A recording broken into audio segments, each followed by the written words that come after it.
আসসালামু আলাইকুম। Welcome back to my channel Giants Mom Cooking World. আজকে আমি আপনাদেরকে তৈরি করে দেখাবো কাঁচা আমের আমসত্ত্ব বা ম্যাঙ্গো বার।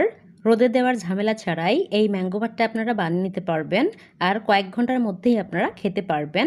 চলেন কিভাবে আমি এই ম্যাঙ্গো বারটা বানাচ্ছি চলুন আপনাদের সাথে শেয়ার করি। এখন আমি এখানে প্রায় 1 কেজি পরিমাণ আম নিয়েছি। আমগুলো আমি ছোট বড় সাইজের নিয়েছি। আমগুলোর স্কিনটা একটু কালো হলেও ভেতরে কিন্তু একদম ঠিকই আছে। এখন পিলারের সাহায্যে সবগুলো আম আমি খোসা ছাড়িয়ে নিয়েছি। এখন ছোট ছোট করে আমি টুকরো করে কেটে নিচ্ছি। এই ভিডিওটি আমি কয়েকদিন আগে করেছিলাম। এখন যেহেতু আম থেকে আটি হয়ে গেছে সেই ক্ষেত্রে আপনারা আটি বাদ দিয়ে নরম অংশগুলো নিতে পারেন। এখন আমি চুলাতে একটা প্যান বসিয়ে এর মধ্যে দিয়ে দিচ্ছি টুকরো করে রাখা আমগুলো। এখন আমের মধ্যে সামান্য পরিমাণ পানি দিয়ে দিচ্ছি। এখানে বেশি পরিমাণ পানি দেওয়ার প্রয়োজন নেই। পরবর্তীতে যখন আমগুলো রান্না করব তখন কিন্তু অল্প সময় রান্না করলেই হয়ে যাবে। এখন দিয়ে দিচ্ছি স্বাদমতো লবণ আর একটু নেড়েচেড়ে মিশিয়ে নিচ্ছি। আপনারা চাইলে এই আঠিওয়ালা আম যেহেতু এখন আছে সেই ক্ষেত্রে আপনারা আমের পিওর অংশগুলো নিয়ে একটা ব্লেন্ডারে ব্লেন্ড করে নেবেন। তারপরে সরাসরি চুলাতে গিয়ে রান্না করে নেবেন। এখন ঢাকনাটা উঠিয়ে নিয়ে আমগুলো একটু নেড়েচেড়ে নিচ্ছি। আর সিদ্ধটা কেমন হয়েছে, আমগুলো কিন্তু পারফেক্টলি সিদ্ধ হয়ে গিয়েছে। এখন আমি নামিয়ে ঠান্ডা করে নিব।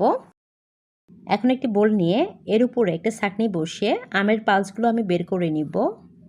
সিদ্ধ করা অর্ধেকটা পরিমাণ আম আমি নিয়ে নিচ্ছি। আপনাদের কাছে যদি ব্লেন্ডার থাকে সেই ক্ষেত্রে আপনারা কাঁচা আমটাই ব্লেন্ড করে এর পালসটা বের করে নিতে পারেন, তাহলে আরও বেশি ইজি হবে। বাকিটা নিয়ে নিচ্ছি। আমটা সিদ্ধ করে পালসটা বের করতে সময় একটু বেশি লাগে আর কাঁচা আমটা নিলে একটু কম সময় লাগে। আমার কিছুটা পরিমাণ শক্ত অংশ বের হয়েছে। এখন আমি চুলাতে চলে যাচ্ছি। এদিকে চুলাতে একটা প্যান বসিয়ে দিয়েছি। এখন এর মধ্যে দিয়ে দিচ্ছি আমের পালসটা। এখন আমি আমের পালসের মধ্যে দিয়ে দিচ্ছি 1.5 কাপের মতো চিনি।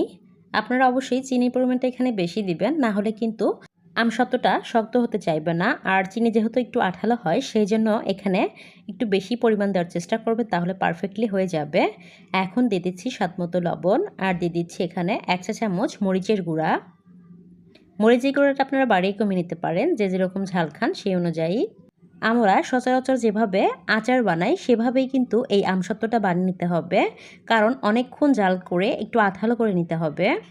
আর আপনারা যদি সারা বছর এই আমসত্ত্বটা সংরক্ষণ করতে চান সেই ক্ষেত্রে অবশ্যই এখানে ভিনেগার দিতে হবে আর একটু রোদে শুকিয়েও নিতে হবে, তাহলে কোনো রিস্ক থাকবে না আর ফাঙ্গাসও এখানে জমবে না।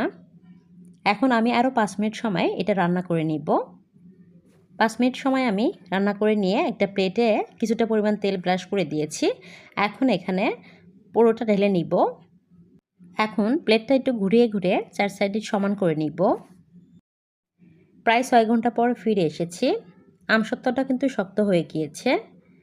প্লেটে যে তেলটা ব্রাশ করেছিলাম সেই তেলটা কিন্তু উপরে চলে এসেছে আর আমসত্ত্বটা শক্ত হয়ে গিয়েছে। একটা নাইফের সাহায্যে আমি একটু 4 সাইডে আলগা করে নিচ্ছি, তাহলে হাত দিয়ে তোলাটা খুব ইজি হবে। দেখতেই পাচ্ছেন আমসত্ত্বটা কেমন মোটা রেখেছি। এভাবে আপনারা বাসায় খুব সহজেই কিন্তু এই আমসত্ত্বটা তৈরি করতে পারবেন। খুব সাবধানে আমি কাজটা করছি। দেখতেই পাচ্ছেন কতটা পারফেক্ট হয়েছে।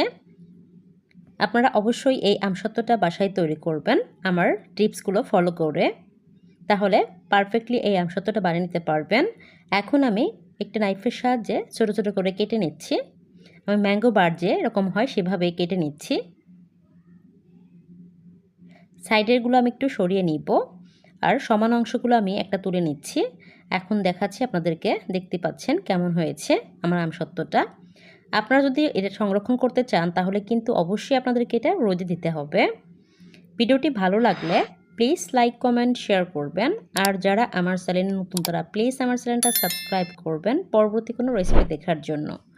ভিডিওটি দেখার জন্য অসংখ্য অসংখ্য ধন্যবাদ। সবাই খুব ভালো থাকবেন। আসসালামু আলাইকুম।